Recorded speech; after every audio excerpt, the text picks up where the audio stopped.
পশুপতিনাথ মন্দিরে আমরা এখন যাচ্ছি, রওনা দিয়েছি।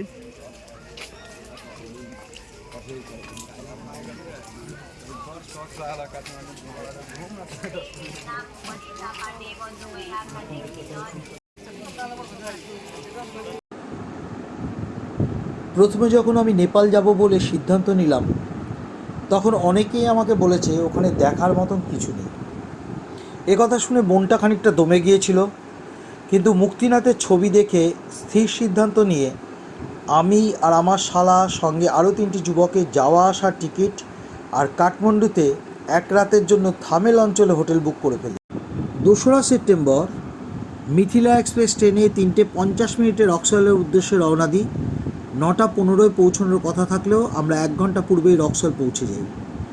তারপর ঘোড়ার গাড়ি নিয়ে বীরগঞ্জের নেপাল সীমান্ত অতিক্রম করে ওখান থেকে টাটা সুমো করে রওনা দিলাম কাঠমান্ডুর উদ্দেশ্যে। মাঝখানে বীরগঞ্জে কিছু ভারতীয় মানি আমরা নেপালি টাকায় চেঞ্জ করে নিই। ওখানে রেট পাই প্রায় ভারতীয় 1 টাকায় নেপালি 1 টাকা 60 পয়সা মতো। সঙ্গে 100 টাকার বান্ডিলও কিছু ছিল, যা আমরা চেঞ্জ করিনি। কাঠমান্ডু পৌঁছে আবার একটা গাড়ি ধরে আমরা থামেলে আমাদের বুকিং করা কাঠমান্ডু নোমাড হোটেলে পৌঁছে। কাঠমান্ডু পৌঁছে পরের দিন সকালে প্রথমে পশুপতিনাথ মন্দির এবং পরে Chandragiri ropeway, Shambhunath temple, Buddha park, Buddha Nilkantha মন্দির, Kopan monastery, Boudhanath stupa, Shiva temple, Hanuman temple, Jagannath temple দর্শন করি। পরের দিন এসি সুপার ডিলাক্স বাসে গেলাম পোকরা। ওই রাস্তায় আপনাকে সারাক্ষণ সঙ্গ দেবে ত্রিশূলী নদী, যার অপার সৌন্দর্য আপনাকে মুগ্ধ করবে। ওখানে লেকের কাছে উঠলাম সানরাইজ ইন হোটেলে। সন্ধ্যাবেলায় কাটলো লেকের পাশে ঘুরে বেরিয়ে। পরের দিন বাসে করে ঘুরতে গেলাম Sanga Kailashnath Mahadev statue, Davis waterfalls, Gupteshwar Mahadev cave, Shantistupa, Pumdikot Shiva temple, Mahendra cave, bat cave, Seti river, Shri Bindabasini temple, white monastery.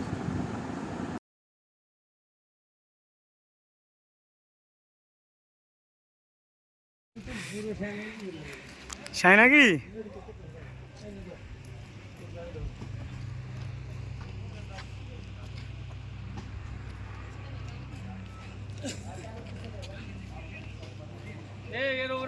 মন্দির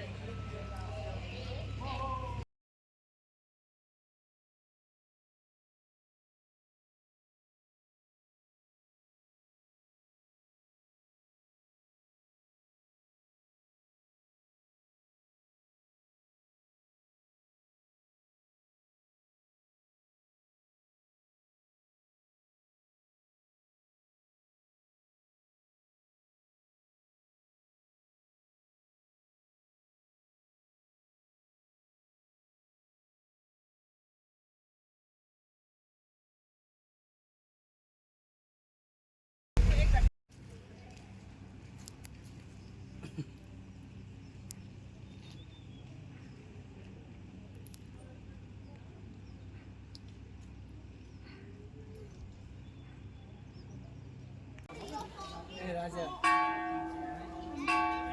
এ ভগত।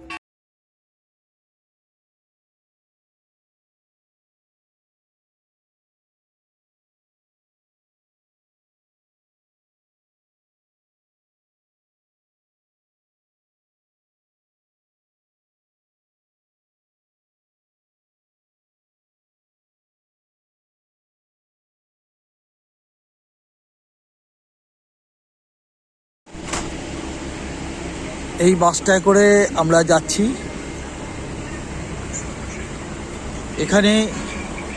এখানেও ত্রিশূলী নদীর বিরাট বিস্তার এবং ত্রিশূলী নদীর পাশে এসে দাঁড়িয়েছে।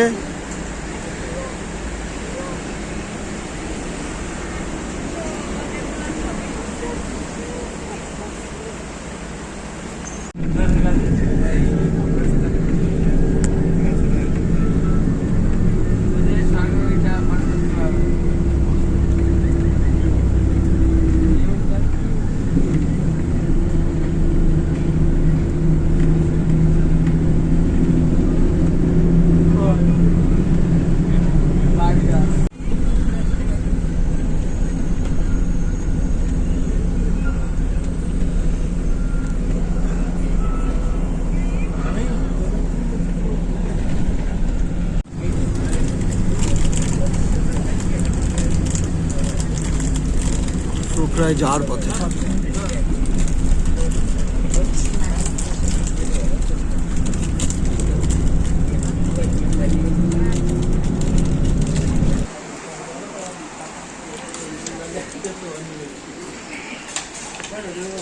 নেবো এটা?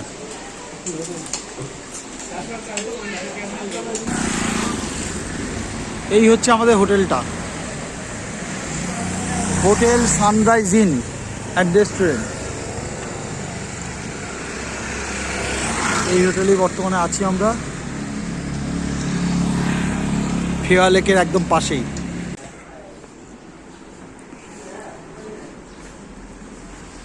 এইখান থেকে ফেয়ার লেক দেখা যাচ্ছে, রাস্তার ওপারে ফেয়ার লেক। এইখানেই সবাই এসে আর কি লেকের পাশেই হোটেল নেয়। আমরা আজকে দুটো রুম নিয়েছি 2000 টাকায়। 2000 টাকায় দুটো রুম নিয়েছি ফেয়ার লেকের কাছেই। কি কাকু? বাইরে খুব জোর বৃষ্টি পড়ছে। এ পাশে হ্যালোইন হোটেল, আমাদের হোটেলের পাশে। এটা হচ্ছে হোটেল কুঞ্জ, আর ও পাশে রাস্তা দেখা যাচ্ছে, প্রচণ্ড জোর বৃষ্টি হচ্ছে দেখা যাচ্ছে। আমরা হোটেলে ঢুকে পড়েছি, একটু পরেই শুয়ে পড়বো। কালকের আমাদের এই পোখরা সিটি ট্যুর করার কথা আছে, তারপরের দিন ইচ্ছা আছে যাওয়ার ইচ্ছা আছে আমাদের। কি বলে জায়গাটার নামই ভুলে গেলাম, হ্যাঁ মুক্তিনাথ টেম্পল দর্শনে। সেটা ভয়াবহ জার্নি, জানি না পারবো কিনা যেতে।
এই বড় শিবের মূর্তি দেখার জন্য এটা হচ্ছে গেট।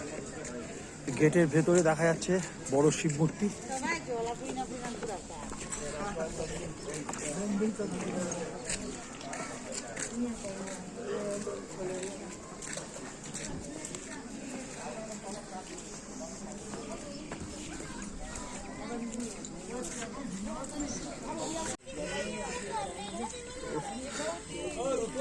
এক এক জায়গা থেকে এক এক রকম ভিউ। Mountain view cafe. সত্যি সামনে স্তূপা দেখা যাচ্ছে, স্তূপাটা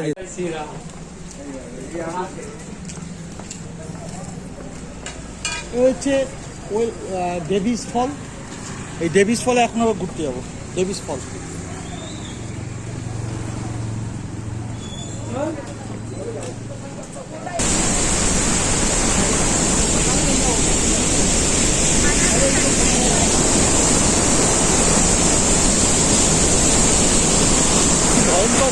দেখা যাচ্ছে ভয়ঙ্কর।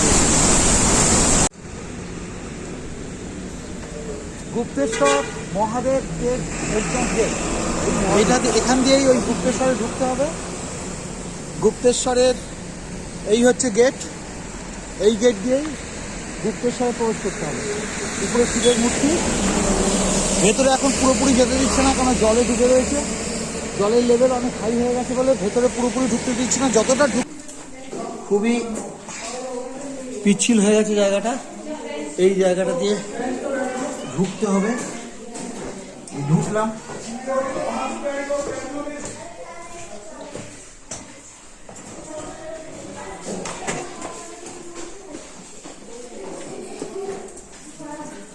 এই জায়গাটা দিয়ে বেরোতে হবে।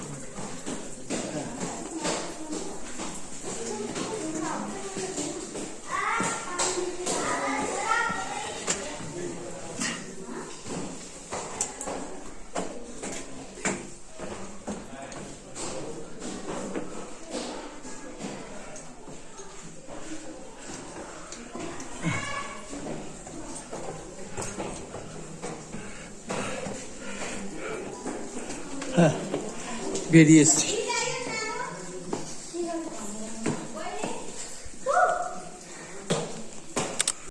লুকিয়ে চুরিয়ে করবে। এই যে গুম্ফার রাস্তাটা এখন বন্ধ করে দিয়েছে, জলের লেভেল অনেক হাই হয়ে গেছে বলে গুম্ফার রাস্তাটা পুরো বন্ধ করে দিয়েছে। এইখানে এখন বন্ধ, আমাদের এদিক দিয়ে উঠে যেতে হচ্ছে। পুরো দেখা যাচ্ছে পুরো জল, এর গায়ে পুরো জল।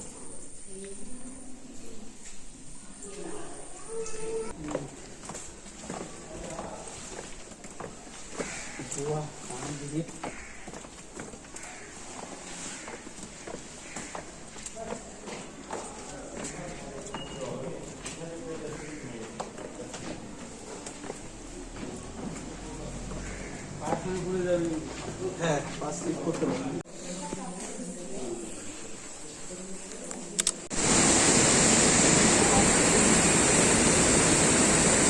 হঠাৎ মাঝপথে রাস্তা আটকে গেছে, পাহাড় থেকে পাথর গড়িয়ে পড়ছে, আমাদের গাড়ি আটকে গেছে, সঙ্গে আরো বেশ কিছু গাড়ি আটকে রয়েছে।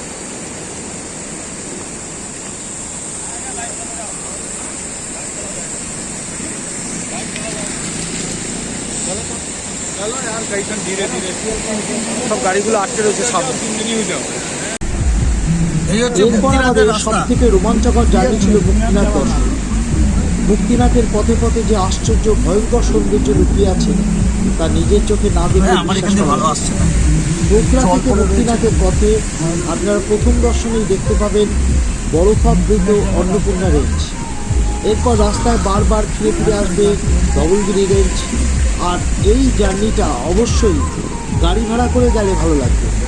আমরা একটা স্করপিও গাড়ি ভারতীয় 21,000 টাকার বিনিময়ে ভাড়া করি। আমাদের সঙ্গে চুক্তি ছিল প্রথম দিন তাড়াতাড়ি পৌঁছলে সেদিন মুক্তিনাথ দর্শন করে ওখানে জনসনের হোটেলে রাত কাটিয়ে পরের দিন পোখরা ফিরব। আমরা ঠিক তাই করেছিলাম। গোটা পথটাই অনেক রহস্যে রোমাঞ্চে ভরা। লুকিয়ে আছে এই পুরো রাস্তার পথে আমাদের গাড়ি প্রথমে শ্বেত গণ্ডকী, বিভিন্ন জায়গা থেকে বহু ধারা এসে কালীগণ্ডের মতো সবুজ পাহাড়ের গাছ, আমরা এখন অনেক মুক্তিনাথের পথে এগিয়ে চলেছি। আবার কোথাও পাহাড় ভেঙে গিয়ে পথ বন্ধ, অতএব রাস্তায় কয়েক ঘন্টা অপেক্ষা। কোথাও বা পাহাড়ের সবুজ ভাব ক্রমশ কমে গিয়ে রুক্ষ ভাব বেরিয়ে এসে লাদাখের রূপ ফুটে উঠবে। এরপর এয়ারপোর্ট জংশন পেরিয়ে মুক্তিনাথ দর্শন 2 কিলোমিটার হাঁটার পর সামনের দিকে মুক্তিনাথের পথে এসে গেছে সিঁড়ি। সেই উপরে 108 ধারায় স্নান ছেড়ে দুটো জলাধারে স্নান করে সব পাপের মুক্তি। পাপ মুক্তির লোক কান্না হয়, অগত্যা কনকনে ঠান্ডায় জল পড়ছে। ফেরার পথে নেপালের সব থেকে উঁচু হ্যাঙ্গিং গণ্ডকী চলার এক অদ্ভুত অভিজ্ঞতা আমাদের হয়েছে।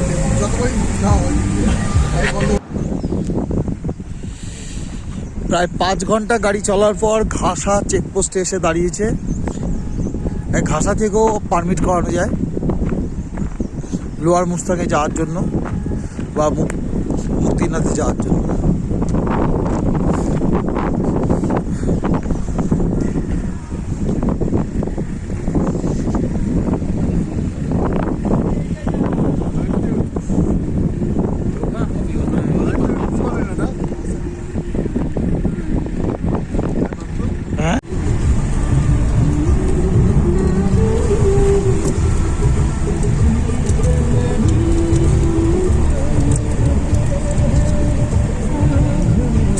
সুইজারল্যান্ডের থেকে কোন অংশে কম আছে?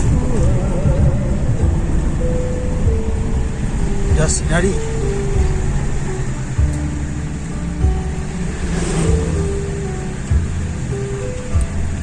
ছায়ো ভিলেজ।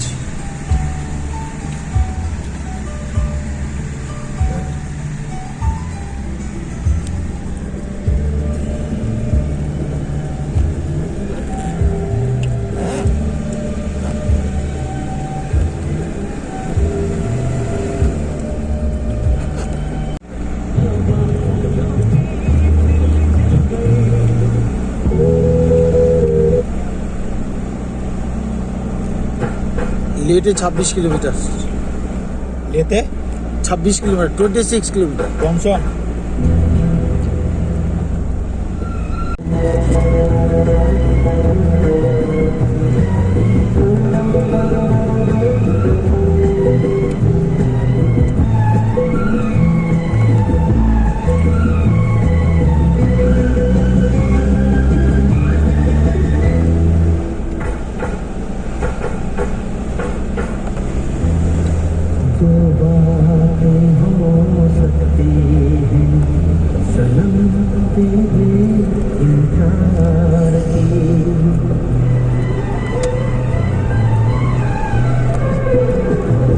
এটা সুইজারল্যান্ড পুরো, সেটা বলো, পুরো সুইজারল্যান্ড একেবারে। এই যে রাস্তা অপূর্ব, সুইজারল্যান্ডের মতো না, দারুণ দারুণ, দুর্ধর্ষ।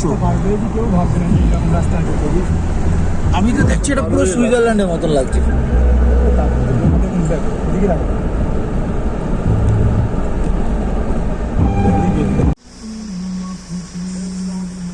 নেপালে মুক্তিনাথের রাস্তায় আপেলের বাগান, এগুলো সাদা সাদা লাগছে, ওগুলো সব লাল হয়ে রয়েছে, সব লাল হয়ে রয়েছে।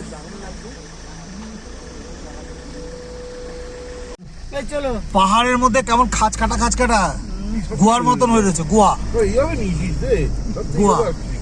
এভাবে না, তোমার ছবিগুলো আরে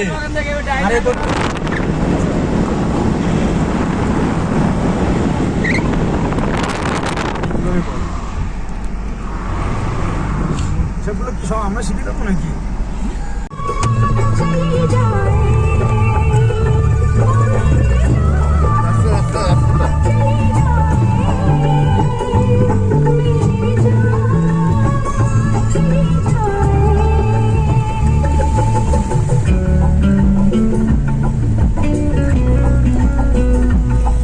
ভিডিও করতে হয় ছোট ছোট, দাঁড়াও তুলি, দাঁড়াও।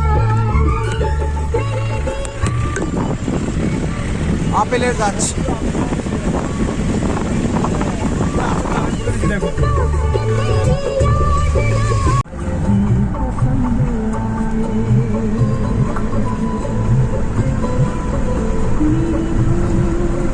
লাদাখের রাস্তার সঙ্গে প্রচুর মিল এই জায়গাটা।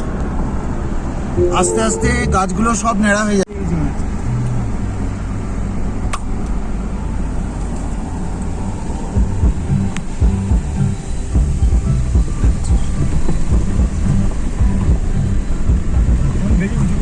যা করে হবে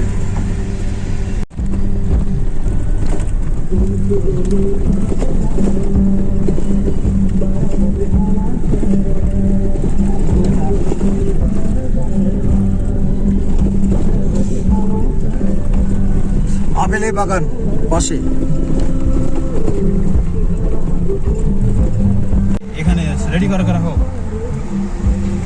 1 2 3 গো। ধীরে ধীরে আস্তে আস্তে। আপেলের বাগান, আপেল বাগান। এটা ছিঁড়ে নিয়ে আসি আপেল। হ্যাঁ 10,000 फाइन करेगा चलेगा। 10,000।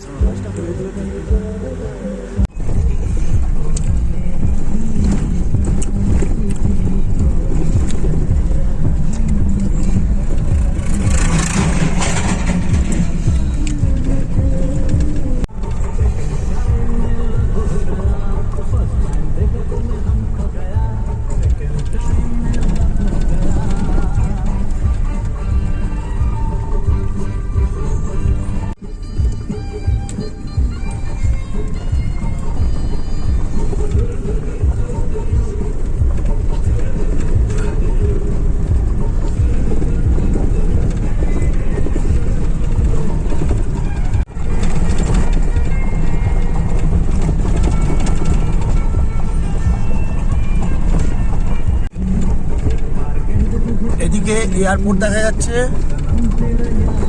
আর এদিকে জংশন শুরু হলো। এখন আমরা মুক্তিনাথের পথে যাব। মুক্তিনাথ থেকে ফিরে এসে জংশনে ঘর নেব।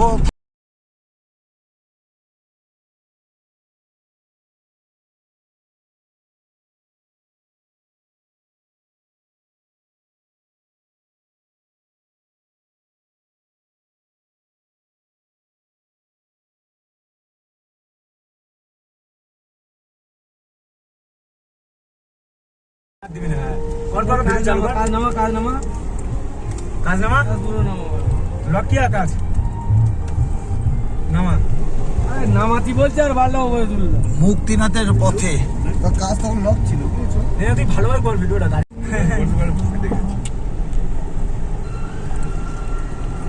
আপনি তো আমার ভিডিও নেবেন না, কারণ আমি কিন্তু পায়খানা করতে যাচ্ছি, বাথরুম করতে যাচ্ছি, এইসব ভিডিও। ওইসব ভিডিও আমার তো দরকার নেই, আমার যেটা ভিডিও সেইটা দরকার। তারপরে সব এডিট হয়ে যাবে, তাই তো বাবা? সব এডিট হয়ে যাবে, যতটুকু দরকার ততটুকু রাখবো, বাদ বাকি বন্ধ। কাটিং, তাই তো? রাস্তা তৈরি হচ্ছে, কি রাস্তা, তো ভালো হয়নি। একদিকে পিচ পড়ে রয়েছে, কোনো চিন্তা নেই, খুব ভালো রাস্তা হচ্ছে। 100 জিবি দিয়ে রাখলাম। আমরা সেপ্টেম্বর মাসে এসেছি, 6 তারিখ আজকের। এরপরে সিজন, পিক সিজন শুরু হয়ে যাবে। আজকে 7 তারিখ, আজকে 7 তারিখ, এরপরে পিক সিজন শুরু।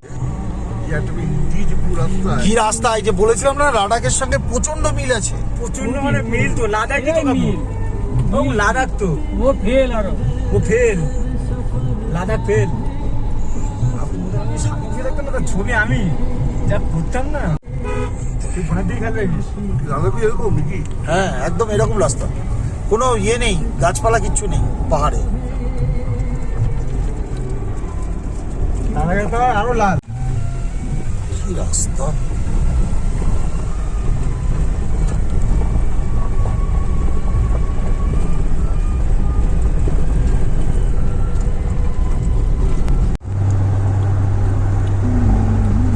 ওই দূরে একটা বুদ্ধা মনেস্ট্রি দেখা যাচ্ছে লাল রঙের।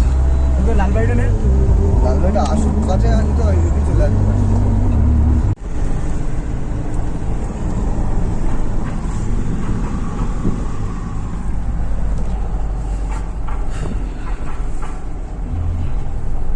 পার্কটা এগিয়ে যাচ্ছে। মানে করতে ইচ্ছা করছে। এত ভালো এবার দৃশ্য না, অন্যান্য গুরুত্বপূর্ণ আলোচনায় ফিরে আসি। নেপালে যাওয়ার জন্য 4টি সীমান্ত আছে। এর মধ্যে পশ্চিমবঙ্গ থেকে জলপাইগুড়ি হয়ে পানিট্যাঙ্কি, লাদাখ বিহারে লাদাখ করে রক্সালে লোকে। রয়েছে বীরগঞ্জ বর্ডার, এখানে দৃশ্য কি কম উত্তরপ্রদেশে নাকি কিছু? সুনৌলি বর্ডার, আর যেমনি আকাশ, উত্তরাখণ্ডে বনবাসা বর্ডার। সেমনি তবে আমরা মিথিলা পাহাড়। এক্সপ্রেস ধরে এক রাত্রি ট্রেনে কাটিয়ে পরের দিন সকালবেলা বীরগঞ্জ বর্ডার ক্রস করে কাজবেনি। নেপালে প্রবেশ অনেক কাজবেনি। সহজ মনে হয়েছে। ভারতের 1 টাকা সমান নেপালে 1 টাকা 60 পয়সা। ও দেশে প্রবেশ করতে পাসপোর্ট লাগে না, সঙ্গে আধার কার্ড লাগে, বিশেষত ওখানকার সিম কার্ডের জন্য, এবং ভোটার কার্ড লাগে। এই মুক্তিনাথ মুক্তিনাথের গেলে সিঁড়ি উঠে পারমিট গেছে, করাবার জন্য আধার 326টা কার্ড, সিঁড়ি আছে। পাসপোর্ট সাইজের এই হচ্ছে- ফটোগ্রাফ এই হচ্ছে গেট। ছাড়া 1000 এই গেট দেখা নেপালি যাচ্ছে, টাকা গেট লাগে। দিয়ে এখন 326টা এবার সিঁড়ি মোটামুটি পেরিয়ে খরচগুলো উপরে বলে উঠতে দিই। হবে। ট্রেনের দেখা যাক পারি স্লিপার ক্লাসে মাত্র 345 অবশেষে ভারতীয় টাকা লাগে। মুক্তিনাথ রক্সল মন্দিরে এসে স্টেশন পৌঁছলাম। থেকে বীরগঞ্জ যেতে জনপ্রতি এই সেই 40 ভারতীয় টাকা লাগে। এই সেই দুটো বীরগঞ্জ থেকে কাঠমান্ডু যেতে পুকুরের টাটার মতন, সময় এখানে স্নান জনপ্রতি করলে নাকি 1000 সব নেপালি পাপ টাকা ধুয়ে লাগে। যায়। শুনেছি। হোটেলে 2 বেড বা 3 বেড ভাড়া আর করতে 1000 নেপালি টাকার মতন লাগে। 108টা কাঠমান্ডু থেকে সামনে ভালো জলধারা AC আছে, ডিলাক্স বাসে 108টা। পোখরা যেতে খরচ পড়বে এই জনপ্রতি 108টা 1000 নেপালি জলধারায় টাকা। কাঠমান্ডু এবং পোখরা সিটি ট্যুর করতে জনপ্রতি 600 108টা নেপালি টাকা জলধারা পড়বে। আছে টোটাল। সমস্ত জায়গার রোপওয়ে চড়তে এই 108টা 1500 জলধারায় নেপালি টাকা খরচ হবে। খাওয়া খরচ মোটামুটি জনপ্রতি রোজ 500 নেপালি। মাথায় আমাদের স্করপিও জল দিতে ভাড়া হবে। করে মুক্তিনাথে দেখা যাক। একদিন গিয়ে দর্শন বৃষ্টি করে নেমে পরের গেছে। দিন ফিরে আসতে খরচ হয়েছে 21,000 ভারতীয় টাকা। পোখরা থেকে বীরগঞ্জে ফিরে আসতে খরচ হয়েছে 1000 নেপালি স্নান টাকা। করতে হবে। এই হচ্ছে মূল আমরা মন্দির। 9 রাত্রি 10 দিনের ট্যুর করেছি। 2 রাত্রি ট্রেনে, 1 রাত্রি আমাদের বাসে, 2 রাত্রি শালিগ্রাম হোটেলের কাঠমান্ডুতে, ঠিক পেছনে 2 রাত্রি পোখরাতে, 1 রাত্রি জমসমে ও ফেরার সময় 1 রাত্রি বীরগঞ্জে রাত কাটিয়েছি। ভারতীয় টাকার হিসাব করলে দেখা যাবে জনপ্রতি 15,000 টাকার মতন আমাদের খরচা হয়েছে।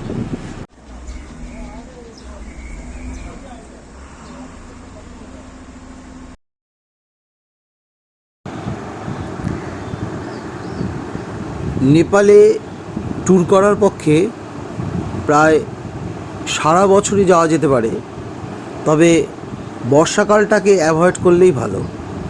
অর্থাৎ অক্টোবরের প্রথম থেকে শীতকালে সব থেকে আরামদায়ক হবে। মারা তো দেখো তো,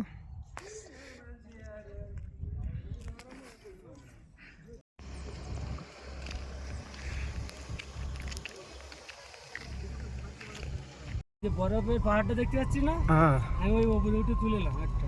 ওই উপরে উঠে তুলেছিলে? কালকে আমরা আমাদের তো এখন আসছে না, গুগল আসছে না, তাহলে দেখতে পাচ্ছিস পঞ্চকেদারে কি কি আছে। এই আপেল বাগানে ওখানে দাঁড়াতে বলবি, কিন্তু ছবি তুলবো। মিলিয়ে পঞ্চকেদার, পঞ্চকেদার যেতে গেলে তাহলে একটা তো আগে হয়ে গেছে, আর সব চারটে আর সব কটা করে তারপরে কেদারনাথ যেতে হবে। আমি সবার চোখের মধ্যে কেদারনাথ তো পড়বে। তাহলে জয় বরবানি বাবা জয়। হ্যাঁ, বারপানি বাবা, বারপানি অমরনাথ কাইতে। হ্যাঁ। কতটা ছাগল ছাগল দেখেছিস? হ্যাঁ, কত নেমেছে নিচে, এই দেখ ছাগল সবই নাটা নাটা না। এটা হরিণের মতো। এখন আমরা জমসম, জমসম পার করে আছে, এখানে জমসমে নাই। জমসম আমরা এখন জমসমের জন্য উদ্দেশ্য নিয়েছি। চলো গজল আর কিছু তো দেখি না। নাট কেন আশা শুভ হরে গে মহামন্ত্র কৃষ্ণ নাম সামনে যাবে। কৃষ্ণ কৃষ্ণ হরে হরে। একটু বরফ পড়েছিল ওই পাহাড়ে।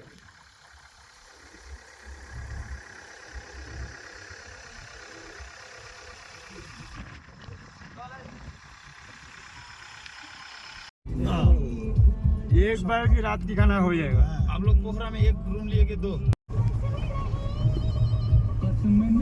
এদিকে সামনে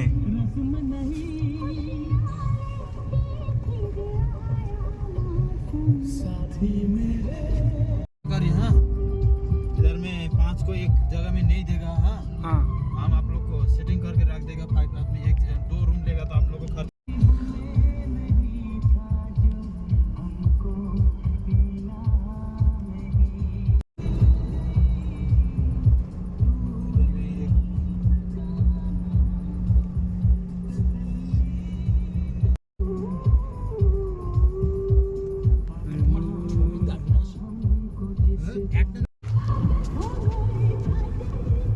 এখন পোকারও আপস যাবে তো কত লাগবে, মানে কতক্ষণ সময় লাগবে?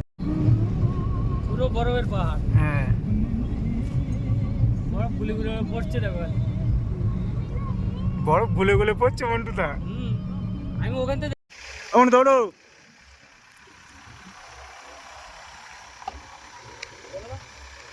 চলো তো তুমি ওটা। তারপর হয়, তারপর আমি ইয়ে করবো, ওকে রক্তে তৈরি করবো তারপরে।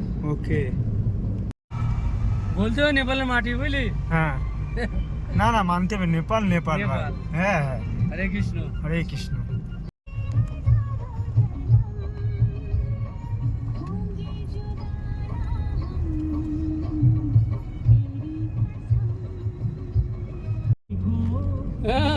মিস করবো খুব, নিয়ে নিচ্ছি, খুব মিস করবো রে।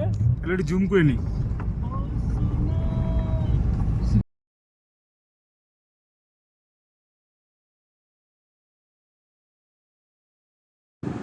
আর একটা কথা, এই ভিডিও যদি ভালো লাগে তবে দয়া করে অবশ্যই লাইক, শেয়ার ও সাবস্ক্রাইব করে আমাকে উৎসাহিত করবেন।